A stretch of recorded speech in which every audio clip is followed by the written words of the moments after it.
there is something to be said about when you are going into the phase of building out your own daily schedule. We run away from that because of the poor experiences and what our memory remembers and the emotional attachments that are associated with our memory. So when you think about an alarm, you only have negative associations with that. When you think about a routine, you only have negative associations with that. The way that you get around this is start creating a better version of that thing. Welcome to the Video Simplified podcast, where I help you simplify the video creation process to help you reach wider and connect deeper with the people that need you the most. From learning to use your camera to simplifying video strategies to help you grow your brand and share your vision using video. So let's jump right into today's episode. What is up, entrepreneurs? Welcome back to the Video Simplified podcast with me, your hostess, the mostess, Diana Gladney. This week, we are continuing in a conversation where I talked about before about bouncing back on a previous episode, bouncing back after you failed, and a few other episodes that kind of talk on that, because while the fourth quarter, that September, October, November, and then you start getting into October, November, December, that those last few months of the year, especially again, that last quarter of the year, we really find where more people are starting to focus on their goals, more people are starting to focus in on the things that they care about most, so they can make changes for the beginning of the next year. So in this case, based on the timeline of this episode, be 2024. If you're watching or listening to this in 2024, Happy New Year. But if you're watching it at the time we're producing this show, then you still have time. You still have time to set goals. You still have time to start making corrections to things that have been stressful, didn't go quite the way that you hoped or would have planned for the other new year that's on its way, which for a lot of people, if we're just being honest, let's just get the elephant out the room. The date changes, but unless you change, things won't change. And this is where overcoming your creative blocks can help you revolutionize some of these goals, actually achieve them, to start doing the things that you really want to do, the things you truly care about, and start making the change and the impact that you truly desire. Now, when we think about consistency, when we think about the ability to keep producing, publish, those exports, not just on the timeline for like a video editing pro, but that takes some stuff out of you, some energy out of you, takes some emotion. It takes time away from your family and other commitments that you may already have that virtually could be more important than what you're doing in that moment. And so you opt to do those things. And too many failures, too many times back to back, it's stressful, it's draining, it's really gonna draw a lot out of you. So you have to constantly be putting something in.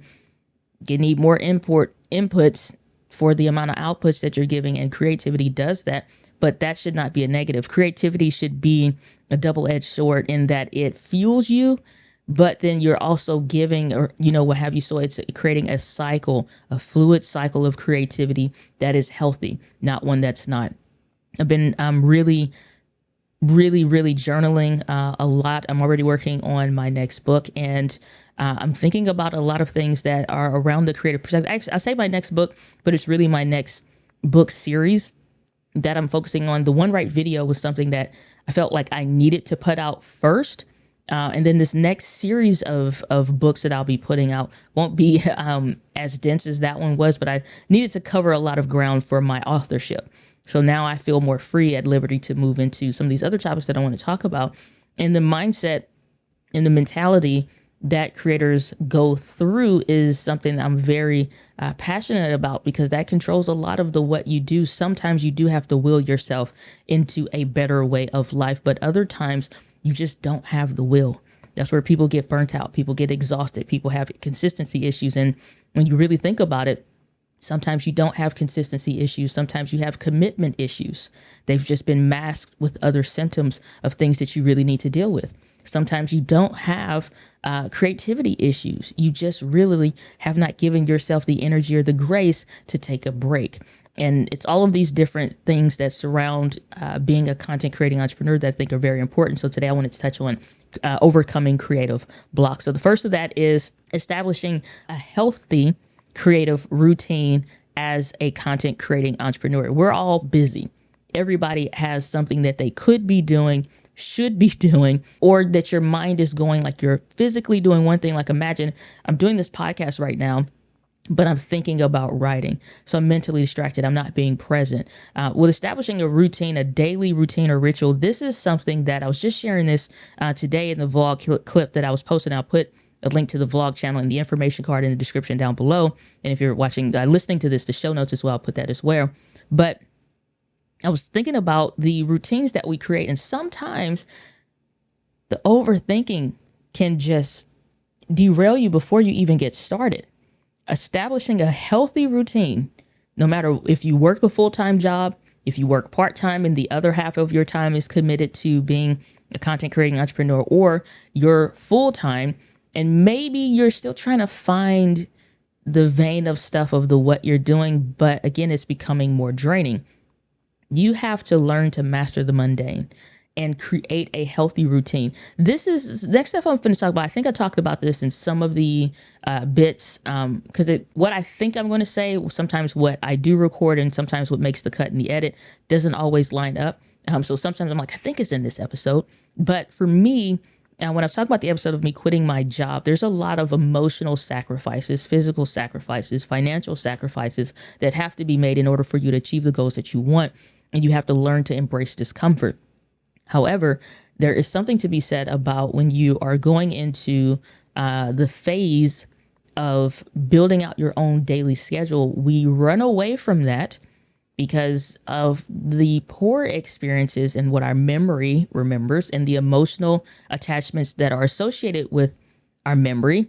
So when you think about an alarm, you only have negative associations with that. When you think about a routine, you only have negative associations with that. The way that you get around this is start creating a better version of that thing. It could simply be this. I noticed that when I would set my alarm for work, and this is how I established a healthy routine, healthy daily routine. I noticed that when I looked at my alarm for what wakes me up in the morning was still set to what I had. And this is some years ago now. Set to what I had for when I worked my full-time job at the bank. You guys heard me talk about this before, but I had to really think about it. I'm like, I hate this tune. I hate this chime. Every time I think about it, I still think about the way that I feel based on when I had to wake up and go to a job that I had grew to hate, drive to a job that I wasn't making enough money for me to do the things that I really wanted to do, and didn't have the time to be doing the stuff that I'm doing now. So the life that I live now is the one that I was hoping that I would be able to live at some point before, you die. Because you're like, Dag, how long is it going to take? And so something as simple as changing your alarm in the morning, yes, you do have to audibly get used to the thing that wakes you up, and like, well, I picked that one because it's annoying and it makes me want to get up. It doesn't have to be a negative association in order for it to work. What I started doing is changing it to an audio program. This particular one, I've been listening to this one for years. I think it's been close to a decade now. Timeline adds up mentally. I think it's close to a decade now. And it's called The 10 Attitudes of Leadership Development by Miles Monroe. The 10 Attitudes of Leadership Development by Miles Monroe. And so for a time when I was working, I was starting to change my mind and my mindset around, if this is not what becomes my day-to-day thing of what I do for the rest of my life, what does that look like? Who is she? How does she sound? How does she feel? How does she think? All of these things were extremely important to me. And so I started to go through all of that. And I'm like, well, I wouldn't wake up feeling like this. I wouldn't wake up saying, oh, hell, like I got to get up again. And it's like, it's just waking up feeling bad, even if you slept great. Well, how can I start to love waking up in the morning, love feeling energized, love all of these different things? Simply changing what I hear when I wake up. Then it's like you have the days where you do need something that's a bit more aggressive to wake you up. Just set multiple alarms on the watch, on the phone, you actually have an alarm clock device, or the Alexa person or the Google Assistant. You can set them to chime. So now I have multiple things. And sometimes that's not even enough, depending on how tired I am. But I started to change the way and look at the things and just evaluate what are the things that I already hate in my everyday workflow of life. And for me, the first one was the alarm. So I started to make changes to that, to my daily routine. So learning to master the mundane is really in understanding the things that you love to do in the day and the things that you hate to do during the day. And for me, the things that I was hating were things that I could replace or I could delegate to somebody else to do. So for today, I was thinking about like, oh man, it's like the podcast episodes, the video episodes. It's like we have a ton of them sitting in the backlog that just need thumbnails. And I'm like, why am I sitting on this? I'm like, I just simply need to sign for the work to be done and it would get done. And so I'm like, why am I overthinking about this? Let me just do that. And so I did that. And that helped take reading this book called 2X is greater than 10X. And it's like, that is a 2X task. It's like to get further along in what you're doing to 10X your results and get to where you really imagine yourself to be means you got to stop doing the 2X things. That's a 2X task versus a 10X task is the things that only I can do. You know, my imagination, my creativity, me putting in the work, me being on camera, doing the things, me getting better ideas, me increasing my creativity. And so you can learn to master the mundane by changing what you consider quote unquote mundane. It doesn't mean you have to hate it. It just means it's part of the daily routine. So when you establish a schedule and things that align with the goals and stuff like that, you're scheduling yourself for success. And I think what comes along with that is giving yourself some grace. When I think about how I have had to live to a point, dealing with the stage 4 endometriosis and all of that stuff, some days I don't have it in me. I just don't. I don't have it in me to get up still at 5:15 in the morning. I need to sleep and I need to rest. Or maybe I mentally am together, but physically I need the rest. Because I can only push myself to a point, and then past that point, I can't do anything else. And so it's like, it's wiser to take eat something, take some medicine, or sometimes just take the medicine, and then lay back down. And then I'll give myself till 9 or something like that o'clock, get up, and then start the day at 10. And that doesn't always mean that I extend the day out just to still make it the number of hours that I need to work or whatever. So sometimes it's like giving yourself some grace, because the days when I'm on and I'm working, I'm on. Because I physically can be. And sometimes you do have to push beyond your best and do what's required. But there are some times where you have to give yourself some grace. And only you really can truly identify that, to where maybe you need to increase your level of commitment to what you're doing to get the goals that you want to set for this in the next year and whatnot. But other times it's really about thinking through, what can I tighten up on? What can I be better at? What are the things where I'm lacking, not to be harsh on yourself or critical of yourself, but what are the things I'm not doing so well in that if I changed would put me further along?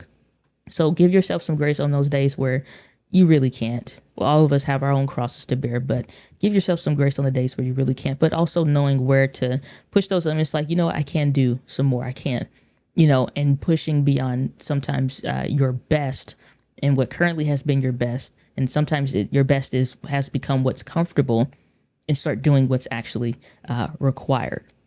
The other thing when it comes to overcoming creative blocks is do something with the ideas that you have. Sitting on them is giving you creative constipation. Literally giving you creative constipation. Do something with it. Hoarding ideas goes nowhere. It does nothing. It means nothing to hoard them. You can have the best life-changing idea. It never will change your life if you do nothing with it. Hoarding ideas is ridiculous. Now, I'm a pen and paper kind of a person, so I can share with you what my personal experience is in real life of what has helped me. If you've watched any of the vlog channel, then you would have seen like my biggest thing on a day-to-day basis and week to week: Post-it notes, sticky notes, all over the place. And I'm like, idea. And I'm going through. I was like, I had to think, like, I've talked about this before on previous episodes, like closing loops, meaning what's something that's an open loop that becomes a problem that we have to deal with, that creates another problem or creates backup and a backlog of things? Well, an open loop is the Post-it notes. And I'm like, I need to stop this because there are some things that are just a thought that I want to capture, because I'll capture all my thoughts. That is a big rule with me. I capture all my thoughts, and I've been like that for years now because I don't know which ones are going to do, and I'm not prejudging them. I'm just capturing them. So I make it easy to do that. So for me, that's on my Apple Watch. I have the voice memos app, so I can tap that.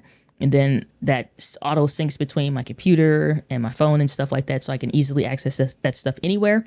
Then I have where if I'm writing something down, then before I go straight to a Post-it note, I now have a process. There are some things that do need to be a Post-it note because that's a today thing, or that's a in the next hour or two thing, or something just like a heads up for the week that I need to be aware of. Based on that, then I'll put that. So right now there's a sticky note on my monitor letting me know about something that I need to be focused on for this week because it's happening next week. Great. That's just a constant awareness so I can stay keeping that top of mind. Having that on my watch wouldn't help me. Having that on my desktop wouldn't help me. It's just something I need to visibly see. So that works. But instead of just logging everything to a Post-it note, I'm like, is this something that needs to be put into the calendar and actually scheduled for it to be done? Is this maybe a not due this week or today kind of a thing, but this is something that's whatever. I'll put an arbitrary date of the when and put it on the calendar and put some reminders. Maybe I give myself a week or two heads up just to see if it's still valid. Then at that point I can cancel it or I can actually follow through with it, but I put it on the calendar somewhere so that it has life. It has a day when it should come to life, because it's something I know I want to proceed with, or I'm pretty confident that I want to proceed with it. Or it's a thought and idea that I want to explore and go deeper within myself. And so I'm going to put that in my journal.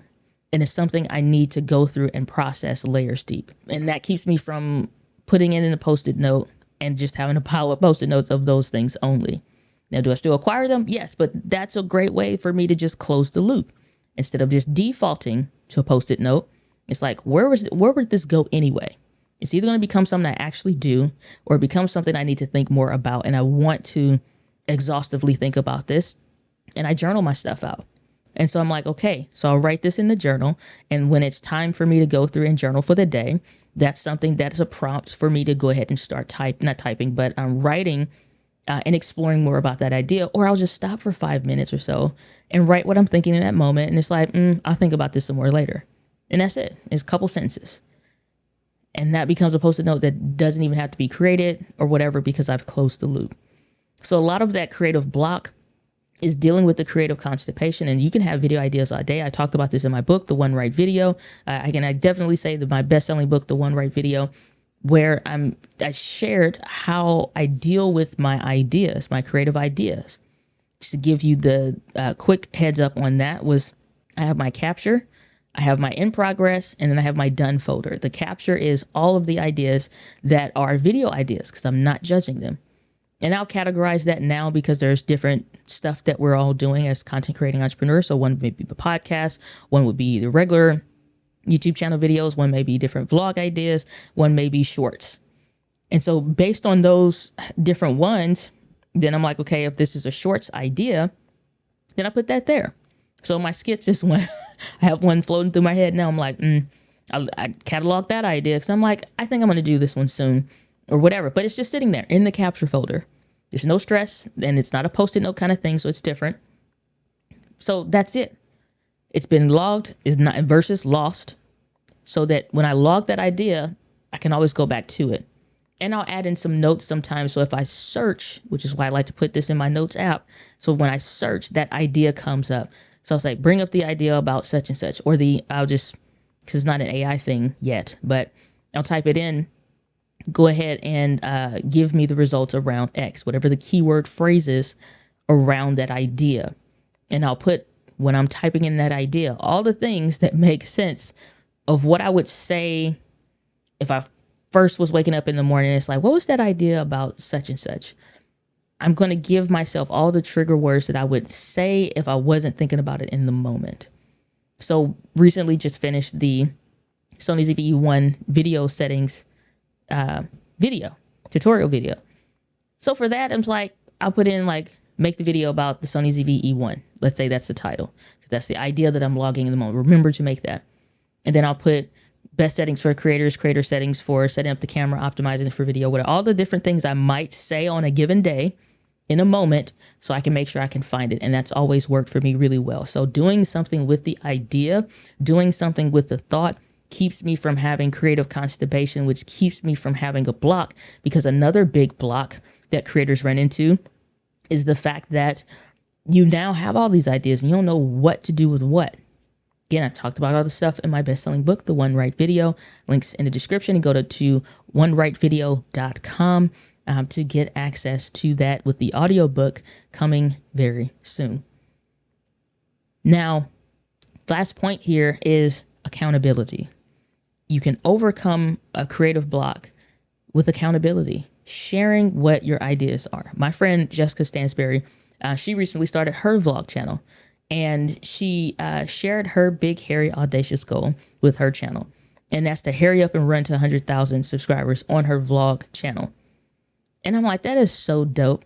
And I'm like, why didn't I think of something like that? And she's making her different videos and stuff like that. And I'm thinking to myself, that's awesome, because that gives her public accountability, even of which she mentioned in the video. Well, sharing your goals, the deadlines, what the progress is, that's something like that, that's obviously public.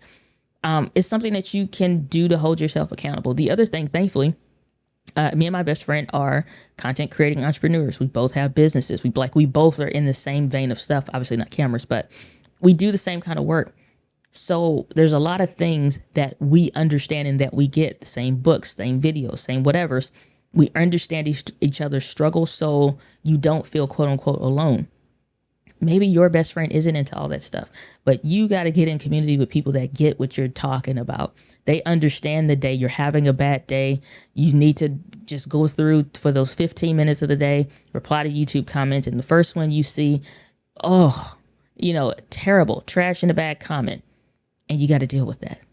And then you just like, I don't even feel like it. I'm just ready to delete the whole channel, blah, blah, blah. And then if you're venting, they can hold you accountable to, it's like, okay, are you going to be committed to your feelings, or are you going to be committed to getting done what you need to do? Because you can skip or delete that one and move on. Or just not reply to it, ignore it, hide the user, whatever, is necessary, and then move on.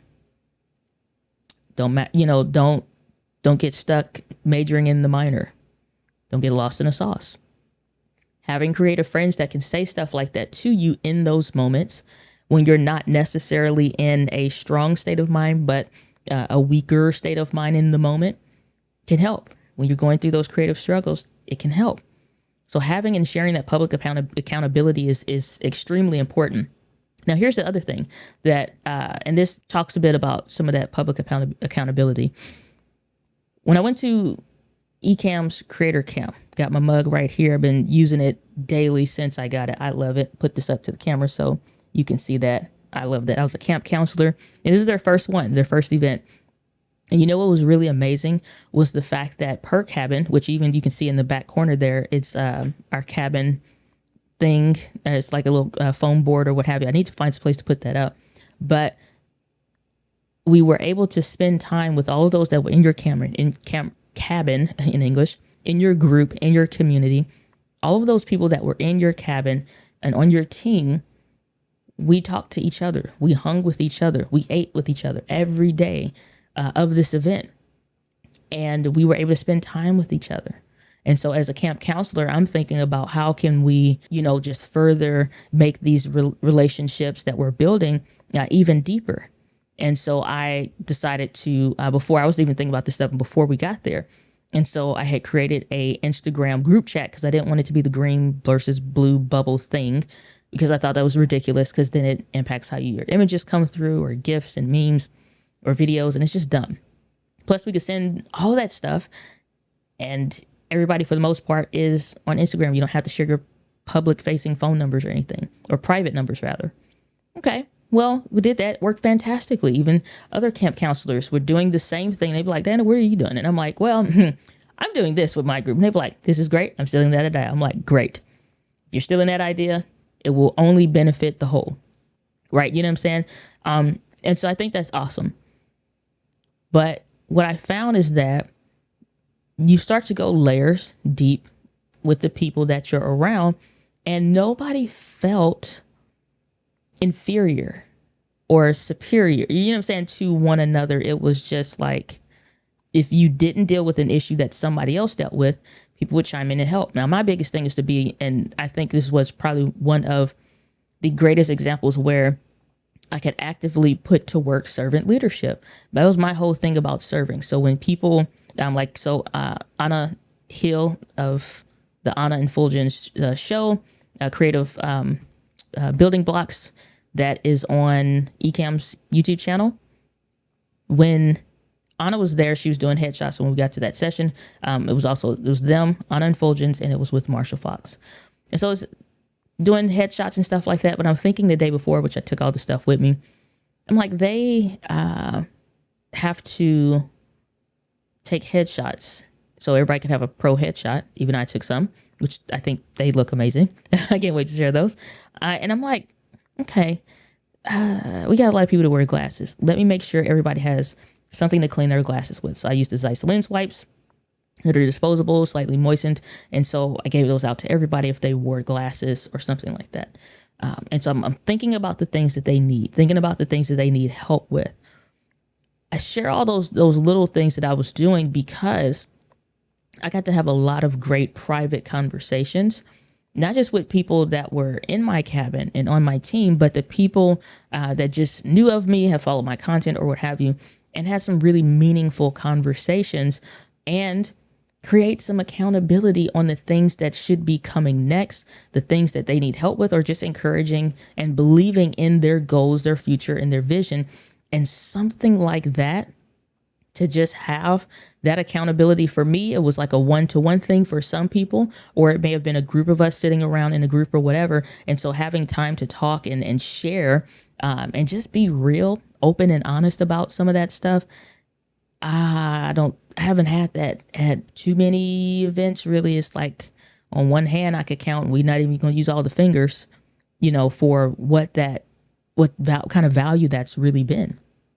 And so the power of accountability is super strong because it's not just saying it to a friend, saying it to a cousin, saying it to, whatever, putting it out there. But really, I think for a content creating entrepreneur, the best way to make sure you don't get into creative blocks, some blocks are things you may create yourself, and other blocks may be things that are real issues, things that you have to address coming from external circumstances that are outside of your control, but you still have to deal with. It's great to connect with people that are in the same vein of work that you're doing, that understand what's required and the struggle and the work and the effort and the energies and all those things and what's required, and do that. And having people to stand shoulder to shoulder by to really help you. I know I've been super hesitant for real to do what has been something that has been a block for me. And starting in this episode, I'm going to be moving forward on all of those different ideas, stuff that I'm just like hee-hawing about, as they would say, and not really, you just kind of stutter stepping. In the Video Simplified membership community, I'm committing to building that. I'm committing to growing that. I'm committing to actually doing that versus just kind of housing courses and stuff in there. So if you want to get shoulder to shoulder with people that understand what it takes to get and be done and have access, not just to myself, but other fellow creators, go to videosimplified.live to get access to that membership community, because starting today, moving forward, the accountability is going to be there for you. Not just from myself, but other fellow creators, whomever decides to join.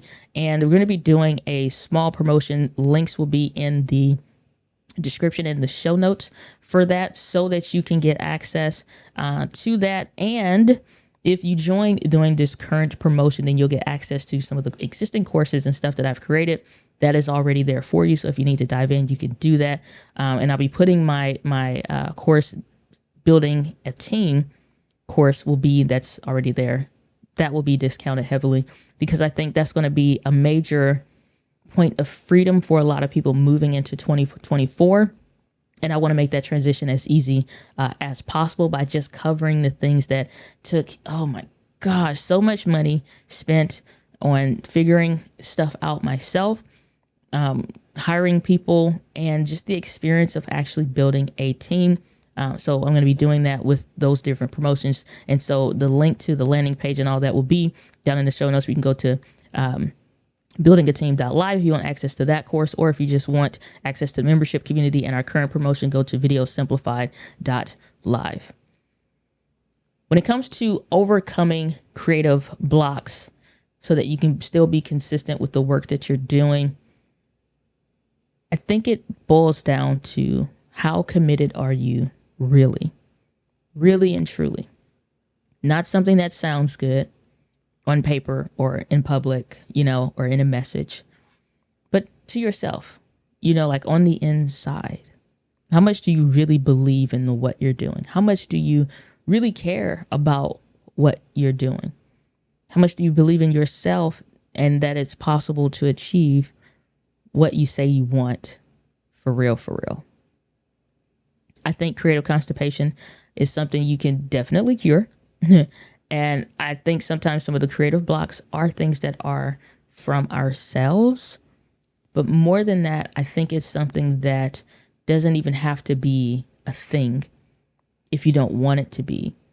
Simply by taking some simple steps that I've talked about and recognizing in yourself when you run into things that are open loops. How can you start to close those? Maybe you're always late to your meetings or your calls. How can you change that?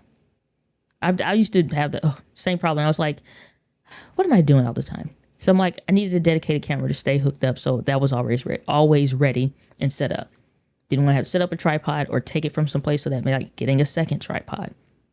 Didn't want to have to take a microphone from another place. So getting a second one. So that closed the loop on the setup time. Maybe it's something like making coffee or whatever. So maybe I already have a cup made, or set a timer or a reminder. So 30, 40 minutes before, you go do that then. And then you're free to deal with whatever 30 minutes till, because it don't take that long to make coffee.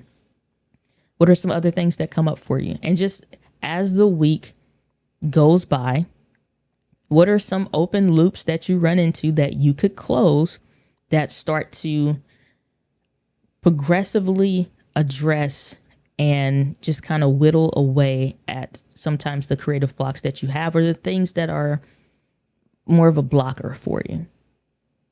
That's what I'm going to leave it for this week's episode on the Video Simplified podcast. I know I've said this a lot, but I really want you to stop what you are doing and go and leave a rating or review for where you're listening to this podcast. You've been getting value out of this and you've never left a rating or review, or the last time you left one was like 12 or 18 months ago. It's okay. You can leave another one. I'm not going to hate on you. I would rather enjoy it.